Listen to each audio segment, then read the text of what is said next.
Hi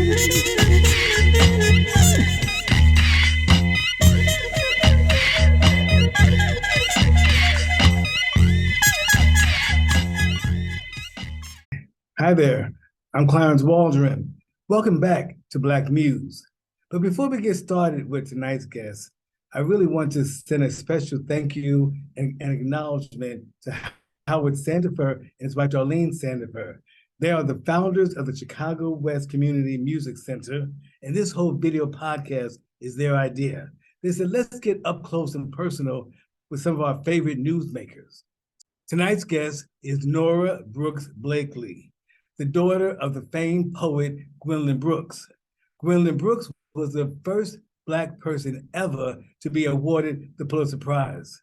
Her career was outstanding. She received more than 70 honorary degrees. She taught at Columbia University, Roosevelt University, Chicago State. Oh my God, there's so many buildings named after her as well. But listen, I'm gonna stop and let Nora tell her mother's story. Nora? Hi, how are you doing? I'm so glad to be here. All right, so let's start at the beginning. Tell us about Brooks Permissions, the company that you founded here in Chicago. How is that helping to keep Gwendolyn Brooks' legacy alive? Brooks Permissions came into existence because it had to. When I was alive, when people asked her for licensing, sometimes her way of handling it was that she would write back on the letter that they sent and just say, okay, and put a fee, and then they would pay that fee. To this day, we are still getting copies of letters from people who say, well, see, this is what she said, and she said we could do it for this, etc. So that as a business model was just not going to work going forward. And so we started Brooks Permissions. Cynthia Walls, who is the vice president, and I, and Carolyn Aguilar came in as the third leg of the triangle, and we started working on the project. I'm not going to try to give you the background of everybody that ever worked with Brooks Permissions, but I will say, as I said, Carolyn Aguilar, and also Nicole Shields, who was instrumental in so much of what we are still doing to this day. So we started basically as a licensing company, because fundamentally most people don't understand about licensing. They think if they see a nice pretty quote in a book or a page or whatever, that they could just go ahead and take that line, take that phrase or page or poem, and use it for something that they wanted to use it for. And some people are shocked, I tell you, to realize that no, there's intellectual property. If somebody created something, you need to get permission from them or whoever the owner of the copyright might be before you just go all wiggly wonk using it in anything that you choose. So that's how we started. And then we expanded and started doing other things, not just to license her work, but to promote her work, to promote the legacy. For a period of time, we had Aurora Performance Group, which was a group of incredible actors and singers who would go around and do performances of poems of mamas that we had set to music, and also weave in storyline using some of her poetry. And we had different scenarios in which that happened. We have on the centennial in 2017, which is already 6 years ago, which seems amazing. We created a book and published it, and called Seasons, A Gwendolyn Brooks Experience.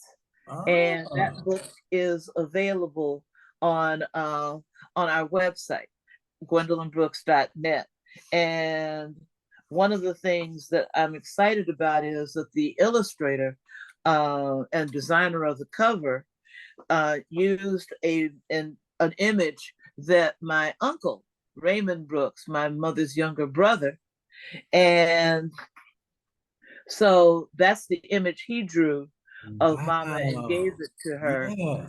Yeah, a long time ago, many decades ago, and so she used that image, and since it's seasons, then all of the seasons are reflected in my mother's face. Okay. You know, the last thing I would share about Books and Missions is that this is the 70th anniversary of her one novel, Maud Martha. And so this fall, we will be doing a special program on celebrating Maud Martha. Wow. That's a lot. Yeah. I know that may be more than you ever needed to know about Books and Missions. All right. All right. But that's good. That's There it good. is. There it is. There it is. So moving along here, this is the Black Muse podcast. Looking back, how did your mother and your father as well, because he was a very well-known poet, Henry Blakely, how did they inspire you? That's a tough question. Yeah, in so many different ways. On a professional level, I would say that first of all, uh, Mama was a meticulous writer, and so when you read her work, every capital letter in the middle of the line, every period, every dash is something that she intended to be there, and each preposition is there because it was supposed to be there, and which makes me a little crazy sometimes when people just kind of like um, improvise. You know, not just my mother's work, but other people's work. It's like writers spend so much time trying to get this right that you need to respect what was actually written on the page, tapped into the computer, whatever. Um, she was at a time where this was not that, didn't happen that often. She was a professional woman who traveled. And I could look at that and see that my mother could go around the country and do speeches and presentations. And I felt, oh, I could, it was common to me. It was something that, of course, I could do at a time where a lot of people, women particularly, wondered, should I go to college? Should I get a job? Whatever. That just never occurred to me. The blueprint had already been set out for me. Mhm. My father is definitely, he was the entrepreneur and the person that inspired me to take risks when I decided I didn't want to teach full time anymore. Although we are all teachers in some form or another, I had that background that he had started his own businesses, and stuff. And I could look at that and go, oh, okay, that's a possibility. You don't have to take a job and have that job for 700 more years. Moving on, your mother became the very first Black person to win the Pulitzer Prize back in 1950 for the book Annie Allen. I know that had to be an exciting moment for her. I want you to speak to that. And also, I'm going to ask you about the fact that the day she heard the news that she won the Pulitzer Prize, the lights were cut off. And she talked about that. Can you respond to that? It's so amazing. Yes. Um, as I understand it, because 1950 was before I was born, not that much, but before I was born. And she talks about this in an interview that she gave, which is, I don't remember the actual name of the interview. Oh, it was when she was uh, the poetry consultant at the Library of Congress. and it was just before they turned it into being the National Poet Laureate. So she talks about that whole experience in that interview, and she was thrilled because this was her second book. I mean, there were no expectations of a Pulitzer. I'm sure you've heard that phrase about if you can see it, you can be it. Well, there was no one to see. There was no one before her that had no Black person that had achieved this. And so now she is the person that others can see and say, oh, I can be that too. But I think that one of the things that makes uh, my mother's writing so authentic, although I'm getting really tired of that word, uh, is because she lived so many of the experiences that she talked about. She wasn't living in a penthouse on the 84th floor or something. She was living in a little house that cost $8,000 to buy. And a couple of times we almost lost that house because of just not having the money. And at this point, they didn't have the money for the electric bill. And so the lights were off. And so when people talked about coming over to interview her and everything, she was like, okay, come on. But she didn't know what was going to happen. And she said, you know, she was as amazed as they were when the lights came on, when they plugged the cameras and stuff in. And to this day, there's been all kinds of speculation about how that happened, who knew, somebody who said something to somebody. But to my knowledge, there is no definitive answer about that. It's just that we're going to take it as a miracle. The lights came on and they were able to interview her and all of that. But those are the experiences that she lived. Right. So yes. Okay. What are your favorite books by your mother that you've enjoyed reading? It's like asking somebody about their favorite puppy. Exactly. I know. Their favorite child. That's their favorite. And people have often asked me about my favorite poem, and that's like, it changes. I would certainly have to say Seasons because Cynthia and I edited that book, and we lovingly picked every page in there, and we went back to the original books and found exactly how she had typed the titles, and we did it exactly like that, and stuff. So that's definitely one.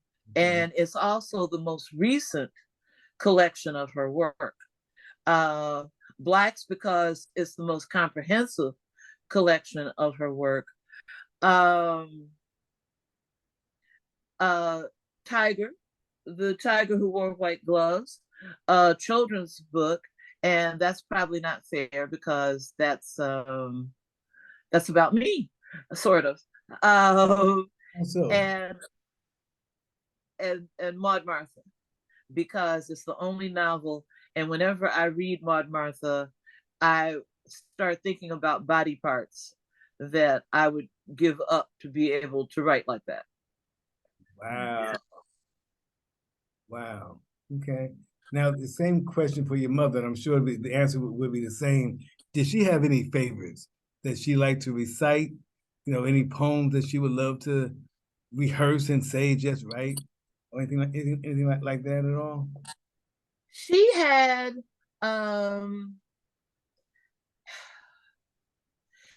certain poems she liked to recite.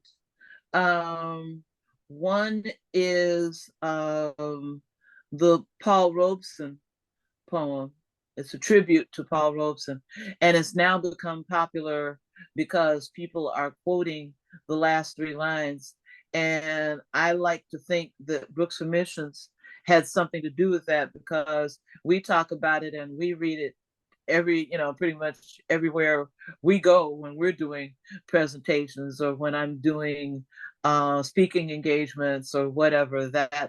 Uh, that poem comes up a lot, and I hope for, as I have said, world domination by the Paul Robeson poem, and to move We Real Cool over a little bit. There's a video on YouTube where you can hear my mother's voice as she's getting ready to read We Real Cool, and she talks about her feelings about it. She said that it's not that she doesn't like the poem, but that she would like it if anthologists remembered that she had written more than just that one poem. And so the last three lines of Paul Robeson are, "We are each other's harvest. We are each other's business. We are each other's magnitude and bond." And I think at a time like now, the idea of looking at ourselves and each other in that mirror is just so critically important. So I think that's a poem. As far as her favorite books, we never had that conversation. We never had a conversation where she said, "Well, Nora, something that I just really love is my favorite book is this." But I know the books that I watched her work really, really hard on. And one was In the Mecca. And In the Mecca is also in Blacks. And she did a story about the Mecca building, which used to be on 35th Street, right where Illinois Institute of Technology currently exists. And so she wrote about all the different little apartments that had been turned into kitchenettes. And usually there was like a bathroom or two at like the end of the hall. You didn't have your own bathroom. And so she wrote about created all these different characters that were like some of the people that she met in the Mecca building. She didn't live there, but she had to do some work at the time that required her to go in and out of the building and go to different as a very young woman. And that takes up, in book form, that takes up almost the entire book. So it's a book length poem with a few additional poems called After Mecca after it. And she worked so hard on that. The other one that comes to mind was published by Thirlwell Press Foundation after her death, but she had written everything in it and had basically handed it over to Thirlwell Press before she passed. And the one piece that she did was a piece that Ebony magazine had asked her to do years before, and it's called In Montgomery. And that's the book. And so okay, yeah. And so In Montgomery, Ebony asked her and the Pulitzer Prize winning photographer Moneta Sleet to go and go to Montgomery, Alabama, decades later, and do a piece on just what the changes and the not changes were. And she decided to do it in an iambic pentameter. And so that is 5 beats of da-da, da-da, da-da, da-da, da-da. And so by the time she finished that poem, all of us were talking in iambic pentameter around the house. Everything we said almost ended up would end in being in that pattern, and so because it was just locked into our brains at that point.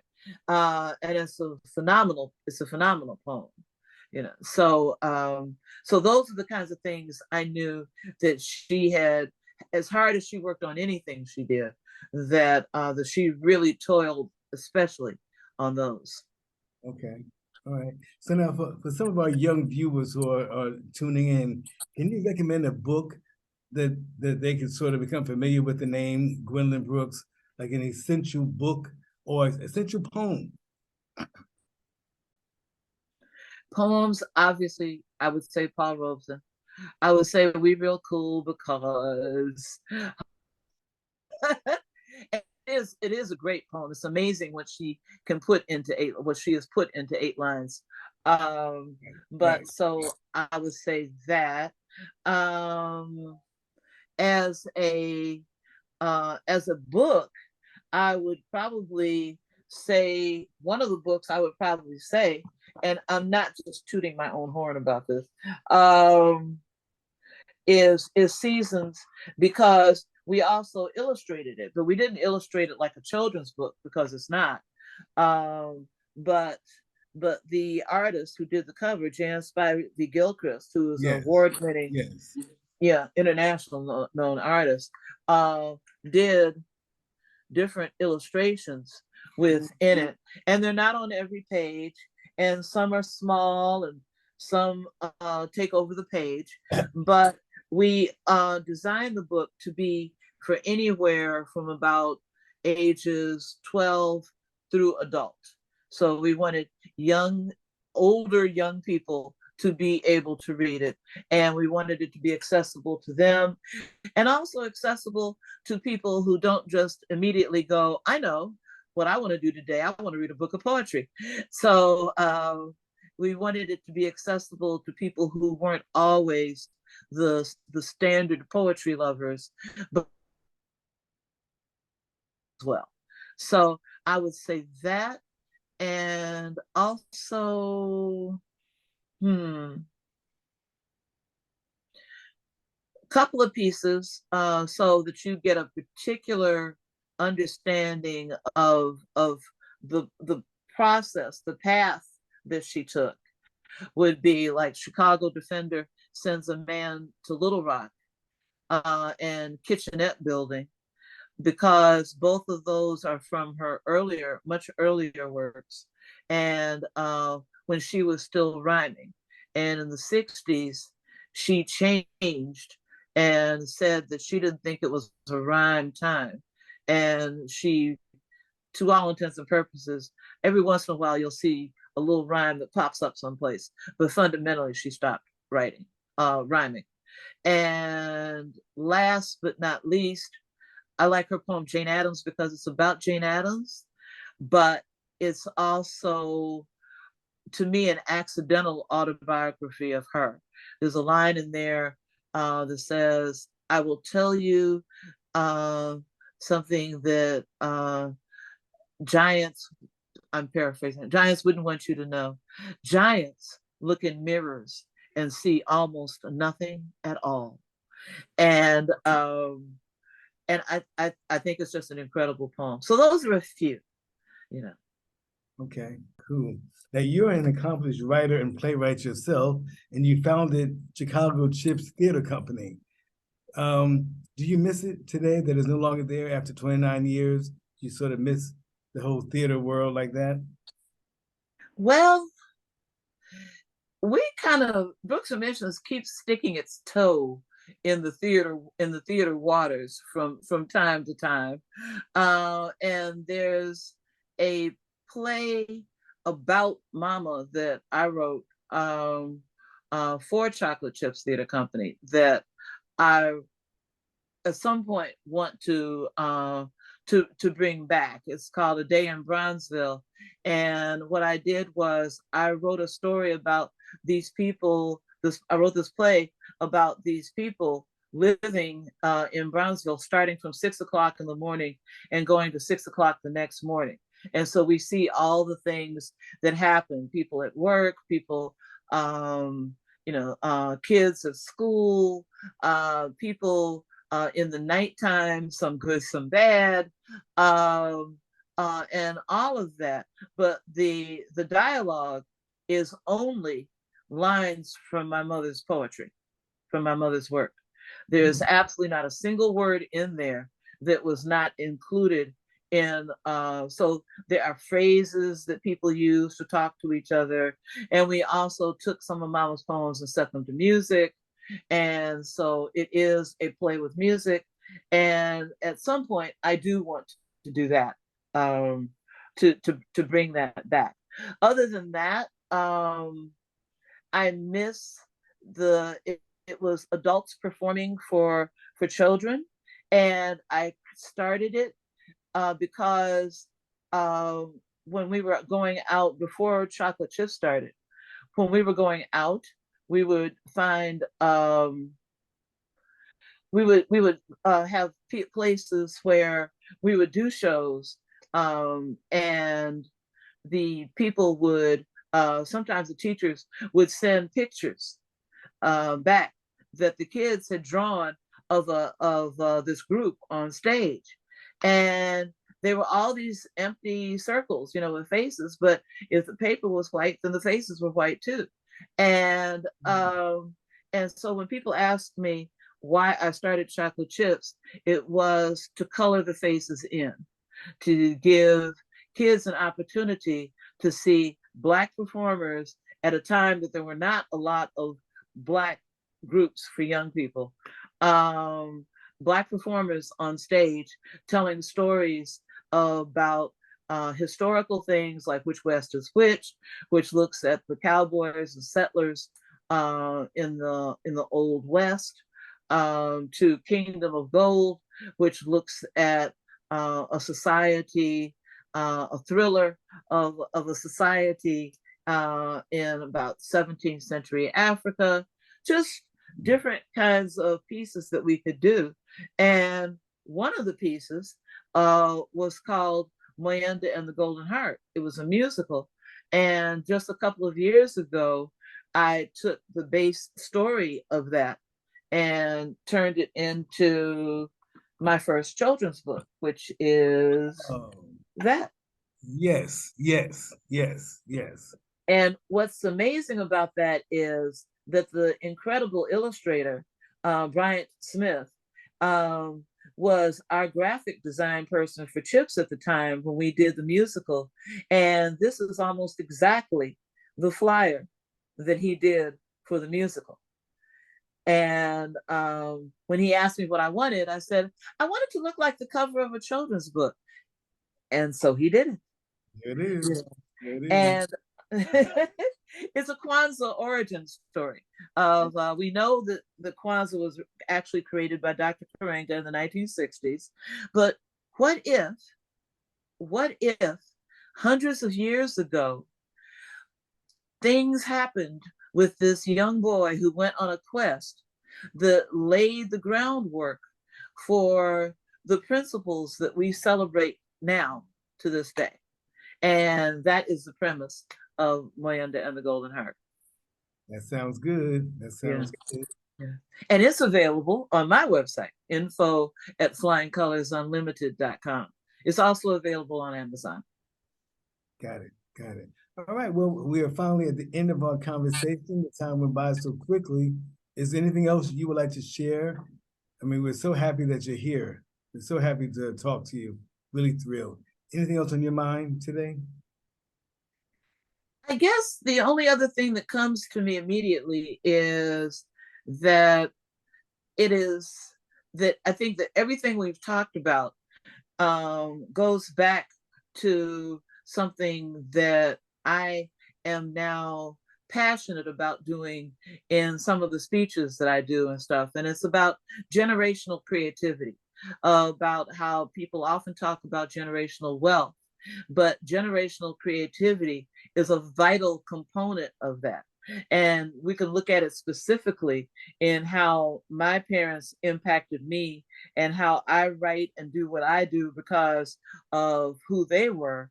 But in general, also, if we are not taking our folklore and our major writers and passing that down. I feel that anybody who does not help kids get excited about reading and writing, I think that's a form to me of child abuse. And so I think that the whole generational creativity of making sure that our creations are passed on to inspire younger people to continue spreading and sharing that wealth is crucial. Okay, all right. Very well said. Thank you again for your time. Thank Appreciate you. it. Yeah, this is nice.